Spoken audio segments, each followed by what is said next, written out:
BJP का कोई भी प्रवक्ता लाइव टेलीकास्ट करे, मैं ओपन चैलेंज करता हूं उसके साथ। उनको मैं दलालों को मैं घुटनों के बल न गिरा दूं, मैं उनको ये बता ना दूं कि आपने देश के अंदर क्या इंसाफ किया, तो आप मेरे सिर यहीं पे कलम कर दो।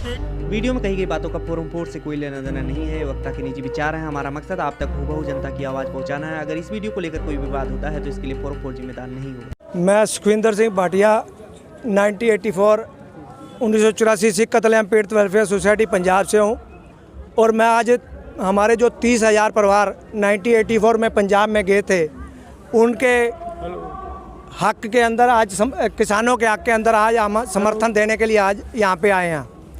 आज मैं देश के मोदी को, तो ये किसान 20 दिन से बोल रहे हैं, पर मोदी तो अंबानी और अडानी के ऊपर बिका हुआ उनका मोहरा है, वो तो कुछ करेगा नहीं। लेकिन आपके माध्यम से आज मैं देश के राष्ट्रपति और चीफ जस्टिस सुप्रीम कोर्ट को 2 बातें कहना चाहूँगा। पहली बात, जो 1984 के अंदर कत्लो गारत देश के अंदर नंगा नाच यहाँ पे इस देश के अंदर दिल्ली के अंदर हुआ, जो इस देश के माथे के ऊपर कलंक है, वो कलंक को अगर धोना चाहते हो, आज यहाँ पे किसान फिर दोबारा मोर्चे के रूप में बैठे हुए हैं। क्या चीफ जस्टिस सुप्रीम कोर्ट और राष्ट्रपति को ये आवाज़ सुनाई नहीं दे रही कि यहाँ पे बहुत पीसफुल तरीके से किसान अपनी बात कह रहे हैं? क्या राष्ट्रपति को यहाँ पे, अगर प्रधानमंत्री यहाँ पे नहीं आ रहा तो राष्ट्रपति को यहाँ पे आना चाहिए। मैं आपके माध्यम से राष्ट्रपति और चीफ जस्टिस सुप्रीम कोर्ट को कहना चाहता हूँ कि ये राजनीति करनी छोड़ो, कि राजनीति के तलवे चाटने छोड़ो। आपकी राष्ट्रपति की पावर सबसे ऊपर है, चीफ जस्टिस की पावर सबसे ऊपर है। आप यहाँ पे आओ, आप यहाँ पे आके अपने नुमाइंदे भेजो। आप देखो कि ये किसान आंदोलन कैसे पीसफुल तरीके से चल रहा है, और यहाँ पे आके चाहे वो मोदी के गले पे अंगूठा दो, चाहे किसी के गले पे अंगूठा दो, इस आंदोलन को आप, इस कानूनों को वापस करवाओ। आपके ऊपर पावर है। अगर आपने ये काम नहीं किया, आने वाली पीढ़ियाँ आपको माफ़ नहीं करेंगी। और मैं जो ये शीतकालीन जो आगे जो सत्र चल रहा है मेंबर पार्लियामेंट का और राज्यसभा का, मैं आपके माध्यम से मेंबर पार्लियामेंट जितने बीजेपी के अंदर जिनकी गैर जागती है उनको, और जितने बाकी दल हैं वो किसी पार्टी के हों, अगर आपको जो ये सुनना ही नहीं चाहते, आपका कहीं उस पर कहीं बात ही नहीं होती, तो इस सत्र के अंदर जितने मेंबर पार्लियामेंट हैं वो सारे के सारे इस्तीफा दे, तभी पता चलेगा कि आप किसानों के साथ खड़े हैं। कभी कोई आज लीडर, कभी कोई पार्टी बाहर से कहती है कि हम किसानों के साथ हैं। अगर किसानों के साथ हैं, उनके मेंबर पार्लियामेंट अपने अपने जो बने हुए हैं उनको सभी को इस्तीफा देके इन किसानों के साथ कंधे से कंधा मिला के खड़ा होना चाहिए।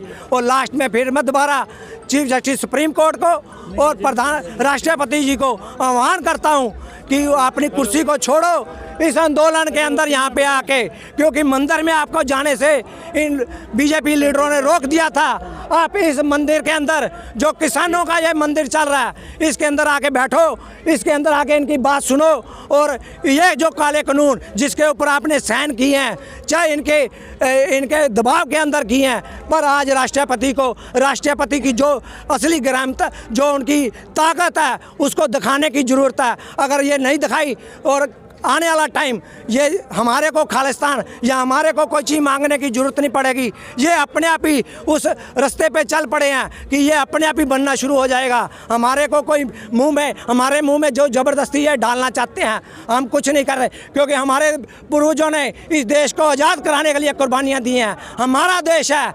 ये मोदी वाले, ये इसके बाप ने, इसके परदादा ने, या बीजेपी के कोई भी लीडर यहाँ पे मेरे सामने आके हमारे ओपन चैलेंज करते हैं मीडिया के थ्रू, आप बताओ कि आपके किस परिवार के मेंबर ने कहीं पे भी देश की आज़ादी में कुर्बानियाँ दी हों। हम बताते हैं कि हमारे परिवारों ने कैसे कुर्बानियाँ दी हैं, कैसे फांसी के फंदे चूमे हैं, कैसे काले कानूनों के ऊपर हम लड़े हैं और खड़े हैं। और आप अगर नहीं करना चाहते, राष्ट्रपति जी और सुप्रीम कोर्ट के जस्टिस साहब, वो आपको देश कभी माफ़ नहीं करेगा। देश तो बात की बात है, आपके परिवार के मेंबर, आपके बच्चे भी आपको माफ़ नहीं करेंगे कि सबसे बड़ी पावर, सबसे बड़ी ताकत होने के बावजूद भी आपको। लेकिन आप कह रहे हैं माफ़ नहीं करेगा, लेकिन मोदी सरकार तो को तो ये चीज़ अगर देखें तो समझ में ही नहीं आ रही। वो तो कह रही है नहीं सही है। मोदी ने तो पता नहीं कितने हजारों डॉलर अंबानी और अडानी से ले लिए, वो तो वापस करेगा ही नहीं। अब वो वापस नहीं करेगा तो ये कानून वापस नहीं होंगे, करने पड़ेंगे, चाहे वो राष्ट्रपति के रूप में आके करे, चाहे चीफ जस्टिस सुप्रीम कोर्ट आके कराए, वो उनको करवाने पड़ेंगे।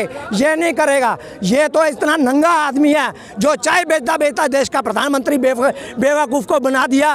वो हमारे जो वोट के लोगों ने वोट डाल के इसको बना दिया। आज वही चीज़ हमारे को भुगतनी पड़ रही है और हम आज फिर दोबारा यही का बात कहते हैं कि इसके लिए जो इसके ऊपर प्रधानमंत्री के ऊपर की जो दो पावरें हैं, चाहे वो चीफ जस्टिस सुप्रीम कोर्ट है, चाहे राष्ट्रपति है, उनको इसके ऊपर आके आवाज उठानी पड़ेगी। जो सुनवाई हुई उस बारे में क्या कहना चाहते हैं? उन्होंने कहा है कि एक कमेटी बनाएंगे।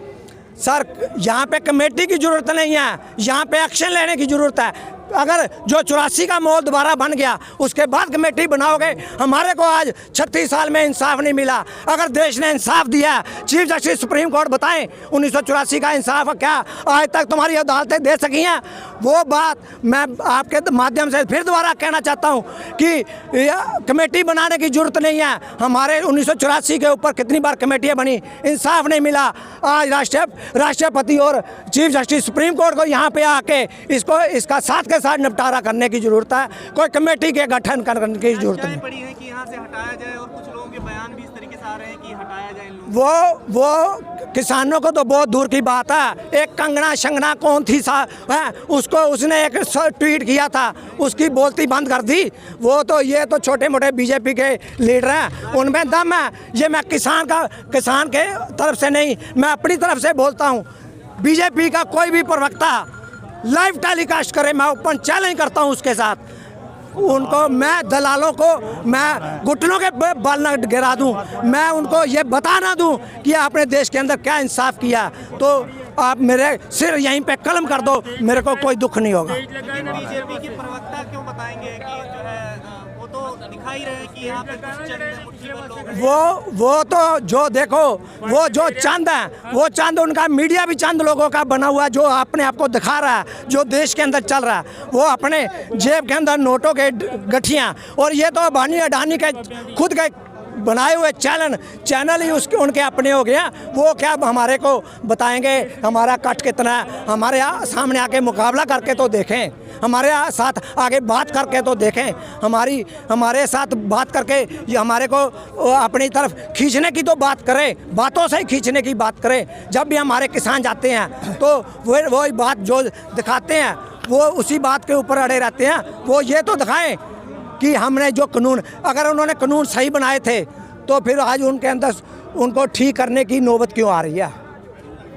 एक अंतिम सवाल ये है कि उन्होंने एजेंडा बनाया है कि हम कैसे जो है इस आंदोलन से निपटेंगे, तो आप लोगों का क्या कोई एजेंडा है ऐसा कि जो जिससे आप? ऐसा है, जो सिख कौम है, मैं आपको अपनी कौम की बात करना चाहता हूँ। सिख कौम ने कभी एजेंडा नहीं बनाया। सिख कौम के ऊपर जब भी किसी ने चढ़ाई किया उसी समय साथ के साथ सिख कौम ने जवाब दिया।